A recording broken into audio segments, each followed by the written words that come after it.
Bonjour, bonjour. Ça faisait un moment. J'avais plein de choses à faire dernièrement et mon rythme de vidéo a beaucoup diminué, j'en suis conscient. Là, je vais reprendre progressivement avec un nouveau format dans lequel, à chaque fois, je vais présenter une personnalité qui touche de près ou de loin au monde du cinéma et dont c'est l'anniversaire le jour où sort la vidéo. D'ailleurs, au moment où sort cette vidéo, c'est l'anniversaire de Kate Bush ou Kate Bush. Kate Bush, à pas confondre avec George Bush, parce que c'est pas les mêmes personnes. Je vais juste enlever ça là, parce que ça fait des petits tic et c'est chiant. Tant pis, pas de collier.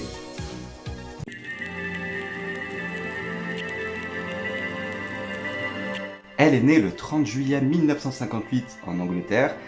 Elle est auteure, compositrice et interprète, et elle sortira son premier album en 1978, vendu à plus d'1 million d'exemplaires. Au cours de sa carrière, elle entrera plusieurs fois dans le livre Guinness des records de par ses ventes, mais aussi de par son influence. Une influence qui traversera la Manche, au point qu'un astronome français donnera le nom de Kate à un astéroïde découvert en 1998. En espérant que lui ne revienne pas 37 ans plus tard comme elle a pu le faire. En effet, elle a été récemment repopularisée et j'imagine découverte par les nouvelles générations grâce à la série Stranger Things. Parfaite transition pour ce qui va suivre.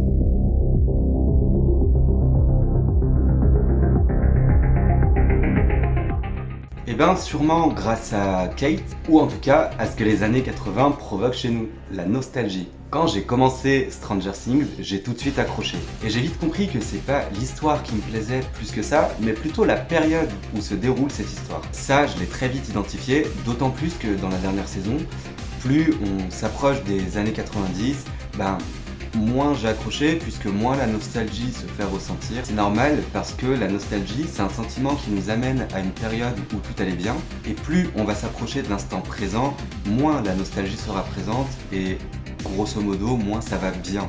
Enfin, plus ça va mal.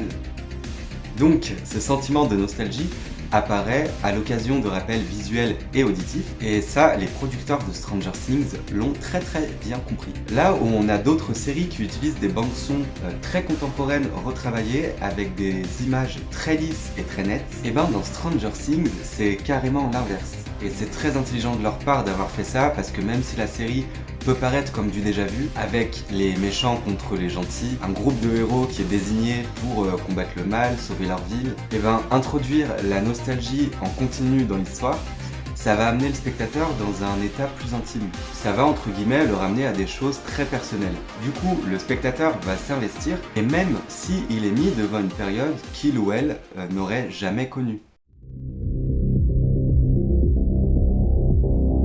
Pour une personne née après les années 2000, ça peut paraître difficile d'être plongé dans cet état d'âme, sachant que l'on aurait grandi parmi les générations nouvelles, et que les années 80 sont lointaines et abstraites. Mais en réalité, en ce qui concerne les plus jeunes, ça a été très bien anticipé. En effet, chez les plus jeunes, ce qui provoque le plus souvent la nostalgie, c'est les rapports qu'ils ont entretenus avec leurs parents ou leurs grands-parents, et le manque de ces derniers. Ici, ils vont chercher à toucher un grand nombre de spectateurs par le biais de la parentalité et de ce que elle peut évoquer ou provoquer chez nous. Dans la série, justement, on a un large éventail ou un large choix de modèles parentaux. Ça va de la mère célibataire qui essaye malgré elle de s'occuper de sa famille, à la mère surprotectrice qui voit pas du tout que son enfant, ça devient un ado, en allant jusqu'au père qui adopte une orpheline ou une presque orpheline. Il y a du coup beaucoup de schémas différents, et ça nous fait beaucoup de possibilités d'identification ou de transfert. Là, on a plusieurs éléments sur lesquels la série va beaucoup s'appliquer. Le plus important, c'est notre développement psychosocial. Ensuite, ça va être de nous ramener à ce qu'ont connu nos parents ou nos grands-parents. Pour ce qui est du développement psychosocial des jeunes, tous sont confrontés à la question « qui suis-je, où vais-je ?» Quant aux adultes, eux, ils chercheront à savoir ai-je produit quelque chose d'une réelle valeur? Là, c'est deux questions qu'on va tous se poser au cours de notre existence, pendant notre développement personnel. Les éléments de réponse qui sont apportés par la série vont nous rassurer et nous impliquer émotionnellement par la même occasion. En tant que parent, on peut être rassuré par les différents modèles qui nous sont exposés, en se disant qu'au final, aucun parent n'est parfait, tout le monde est différent et tout le monde s'en sort comme il ou comme elle peut. Dans la série, quand on est mis face à Joyce, on est obligé de relativiser quelque part. Et pour répondre à la question Ai-je produit quelque chose de valeur? La nostalgie est là pour nous ramener à des événements positifs et des accomplissements personnels via des dizaines de messages positifs tout au long de la série.